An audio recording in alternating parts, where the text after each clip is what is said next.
Hello, I'm Kim. And I'm Brie. And we're the TBI Rockstars! Yeah. I feel like we should have like a guitar riff here or something. Hello! Today, we're going to give you 5 tips on handling Holidays. the holidays Holidays. with a brain injury. It's lots of fun. Because although often family holidays are challenging in and of themselves, with a brain injury, it takes it to a whole new level. And you need to think ahead and figure out how you're going to handle this. Mm-hmm. So I think the first and most important thing to think about is, do you need to attend? Do you really, really want to attend? Is it really going to be comfortable for you? I think that part of the thing that happens is that when you have a brain injury, not only are you overwhelmed by things, but you're less able to plan for the fact that you're overwhelmed by things because, hey, your brain not working. Yes. Yes. And so when you need to bring that into question. It's not a popular idea with your family to be like, hey, I don't know if I can even attend. Mm-hmm. But it's something you need to think for your own self-preservation. Like, at least consider it. And then kind of off of that, if you do decide to attend, what do you actually need to do attend? What's going to fulfill you? If you have like a family long Thanksgiving weekend planned, like what of those activities do you need to go? Like Thanksgiving dinner for 2 hours. That's doable, but maybe not the whole day spent with the family with the football in the background, So prioritize. Yeah, and I'm just gonna insert a tiny little story here about how my first Thanksgiving after my brain injury, I thought about none of this. I managed none of this because, again, brain not working. Yeah. I just went like I normally do. I dressed up, I got in a car, someone drove me there, and it was just so overwhelming. My senses were so overwhelmed. A million people talking, bright lights, lots of food. I was so nauseated, I couldn't even eat Thanksgiving dinner with my family. I just sat there and stared at my plate and was really, really miserable. So that was kind of the wrong way to do it. Not the optimal way to do Maybe, just take a minute, breathe, think it through before you go. Yes. So that's number 1. Mm-hmm. Do you need to attend? Do you need to attend to all of it? Yes. Number 2, realize it's going to be too much. It's going to be too much no matter how much planning you do. It's too much. It just is going to be too much. If you know that beforehand and can accept it, you can plan around it. So plan to rest before, a few days before. After. Plan days after to recover, and don't get angry with yourself with the fact that you're like a walking zombie toast, It just is. So just be aware of the cost and plan accordingly. Yep. It'll make things feel a lot more tenable before and after, and you're a lot less likely to feel crappy about yourself. Yep, and I'm going to insert a little thing here about just managing your senses as best you can, like bringing earplugs if they help, bringing sunglasses if that helps with lights inside. Just if there's things that that help you for going into crowded, overwhelming spaces, make sure you have them by the door now so that you remember them when you're leaving to go. Maybe even put them in your car. World. Into the car. Yeah. That's what I end up doing, so I don't have to remember. So that's 2. Number 3, identify your goals for attending. Mm-hmm. Yes, we all want to be part of the family and go to the family event.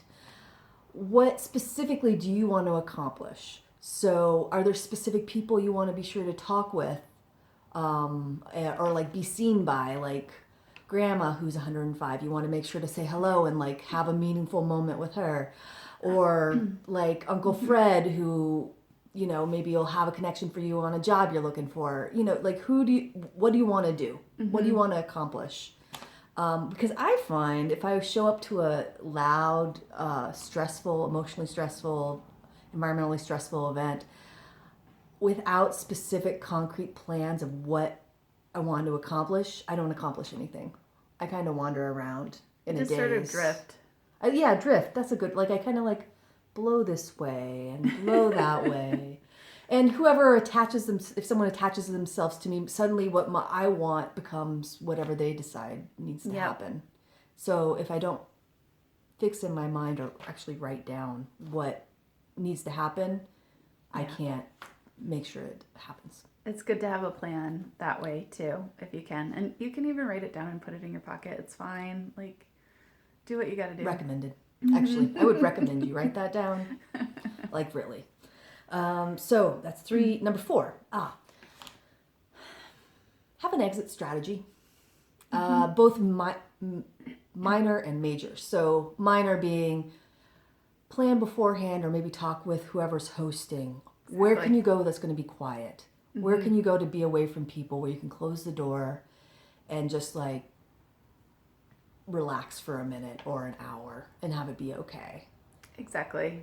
Plan those escape hatches, because once you're there in the stimulating environment, you might not be able to either A, express what you need, or B, figure it out. Regulate your emotions can be hard in areas like that are really crowded. And I just want to say that I think there's like this balancing act that I do, at least for myself, with a brain injury, where on the one hand I really want to be as normal as possible and kind of smooth sailing for other people, or like, don't make waves or whatever. And that when I succumb to wanting to preserve that peace with other people, the expense is my own self-care. So I really am working on remembering, and I think this is important, and maybe you talk about this sometimes, that you have to be a little more comfortable with saying like, hey, yeah, will there be a bedroom where I can just like go lay down for 10 minutes if I need to, or like if I'm done an hour before we're ready to leave, if I can just go sit on a couch in this dark room and just wait, like whatever you need to ask for, really advocate for yourself, even though it's a little uncomfortable, because a lot uncomfortable. It is a lot uncomfortable. Yeah. It sucks. But do it, because you'll be in better shape overall, and it's like rough enough for you already. Right. And especially, I think this is even more important with family or people you're related to, because they've known you since you were like born. Yeah. So they're like, why do you suddenly need this new stuff? It doesn't make any sense. In fact, I don't even understand why, like, you look fine. Why can't you work? Right. So like, what's the problem? So that's why it's important to do it beforehand, or have your advocate talk beforehand with the people that you're going to be visiting. Yeah, and one other thing that I'll say about that is if there's someone that's a little more understanding in your family, it can be good to kind of use them as an advocate or like a buddy, and just have them kind of keep an eye on you. It's very helpful to have someone chaperone you. But I just remembered about the planning your quiet space. Something I picked up from another brain injured friend is what she does when she goes into stimulating environments is she sets her phone, an alarm on her phone. So like every 20 minutes or half hour, she checks in with herself to actually like take a minute to figure out how she's feeling, how she's doing, what she needs. So like having that external prompt I would recommend that. Next time I do that or go to something like that, I'm going to do that. It's a great idea. Great regulating strategy. Yes. And last but not least. Keep to your routine as much as possible. Our routines prop us up and make us as functional as we are. So when situations change, like we're traveling and don't have control over our environment in the same way, sometimes those foundational routines crumble, and with it, our ability to be present, to enjoy a situation, to speak coherently to people we love. So like every morning I get up and take a walk, and then I have breakfast.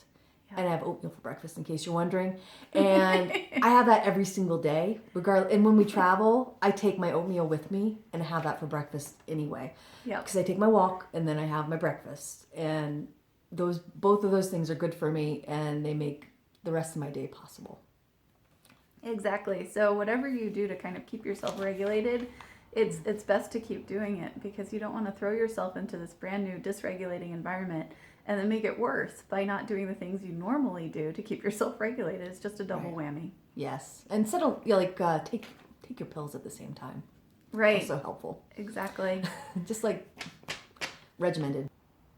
So we hope everyone enjoys their holidays. Yes, at least definitely. A little bit. It is nice to connect with people that you love and see Definitely. your family and all that. And yes. hopefully we gave tips that help, and you'll not only enjoy your holidays, but maybe even be a little more okay the week after. One can hope. One can hope. All right. Well, Happy holidays, everyone. yep. Take care. Bye. Bye.